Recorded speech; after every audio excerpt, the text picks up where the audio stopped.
When we last left off, Shechem had raped Dinah, but afterwards had fallen head over heels in love with her. He desired to marry her and to care for her as a good, loving, protective husband. So Shechem and his father, King Hamor, met with Jacob and his sons to discuss the arrangement.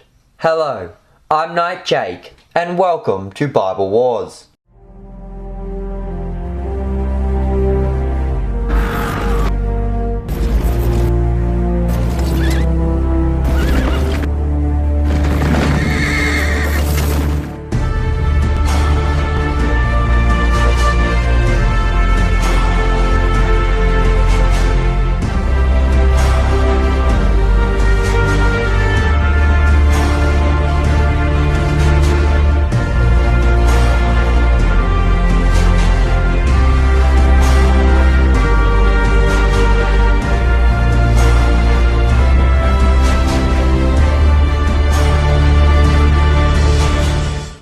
Jacob's sons were in the field tending to the livestock.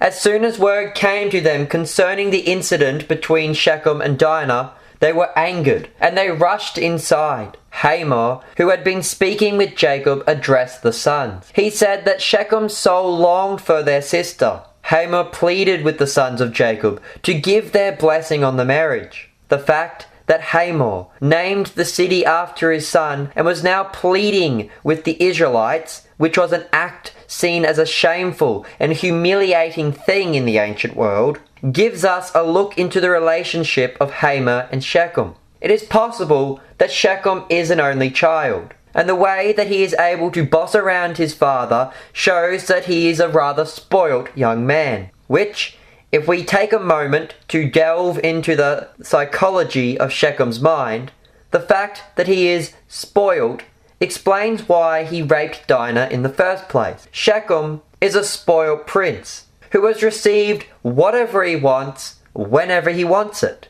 Thus, when it came to a woman that he lusted after, he naturally just assumed that he could have her. This does not excuse what Shechem did, but it allows us to delve into his mind and to see why he did what he did. Now, Shechem was feeling in his heart a new feeling. He no longer simply lusted after Dinah, but he loved her. His soul yearned for her. He didn't just want Dinah, he needed her. Sure, Shechem had done a horrible thing in raping Dinah, but it cannot be stressed enough how much he truly loved and cared for this woman afterwards. But if he wanted Dinah's hand in marriage, he had to do whatever the Israelites wanted.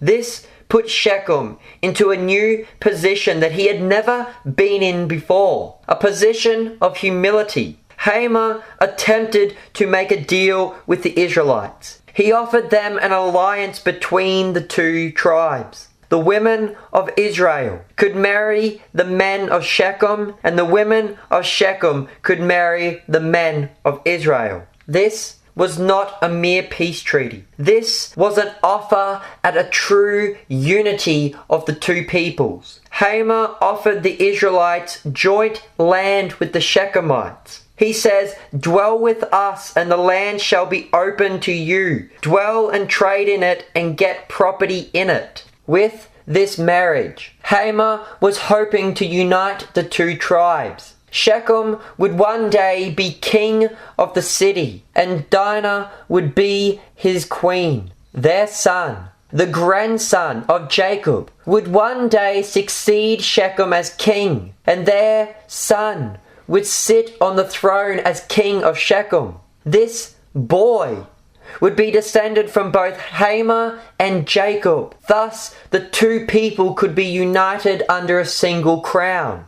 This marriage would unite the two people and join the Israelites to the city as part of an extended royal family. Dinah's brothers would become nobles among the city. Shechem, who is now in a position of humility, came before the brothers on his knees to plead with them. He begged to find favor in their eyes. This was his own confession of sin. By raping Dinah, Shechem had become filth in their sight. Now he pleaded that they would forgive him and that he could find favor in their sight. He offered to pay them whatever they asked for as long as they gave their blessing to his marriage with their sister.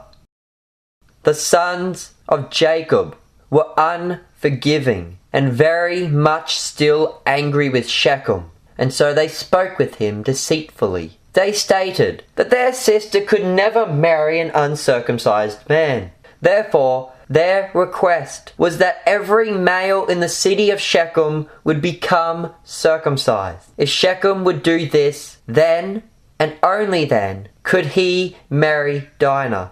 And not only that, but if the men of Shechem were willing to be circumcised, then the Israelites and the Shechemites could intermarry and become one nation.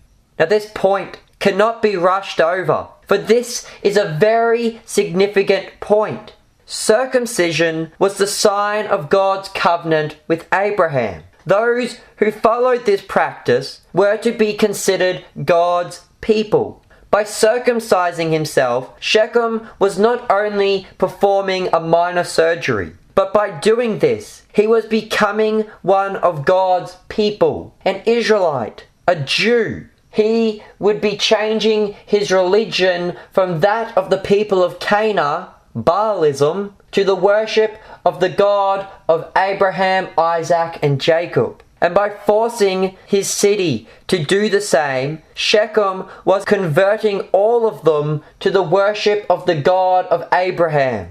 Most likely, the people would only be nominal believers, but at least they would give the outward appearance of belonging to the same religion as Jacob and his family. This is extremely significant for two reasons. The first is that it shows the extent of Shechem's love for Dinah, that he was willing to convert to her religion in order to marry her. And the second is that this would have established a nation of believers. Dinah's marriage to Shechem meant that Jacob's grandson would eventually be king of this land. The intermarriage of the Shechemites and the Israelites would make them one nation. And this mass conversion of the Shechemites would mean that the city would all be worshipping the God of Jacob.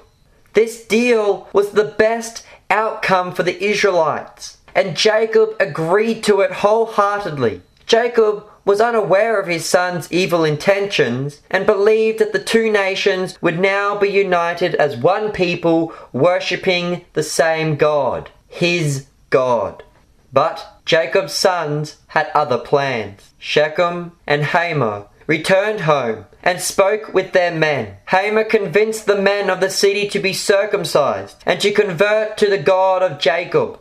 Hamor did not force this upon his people, but instead he convinced them by telling them that if they did this, then they could marry the daughters of Israel, and that the livestock and property of the Israelites would belong to the Shechemites. This pleased the Shechemites very much, as Jacob's flocks were of high value and were envied throughout the land. The people of Shechem were more than willing to be circumcised if it meant that the flocks of Jacob would be joined with their own.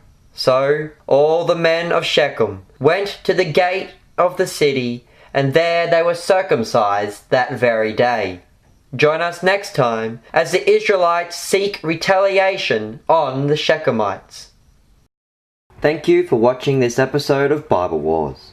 If you enjoy the Bible Wars YouTube series or any of the other work done by the Order of Knight George, you can support us by going over to our Patreon page. I'll leave a link to our Patreon page in the description below. Goodbye and God bless.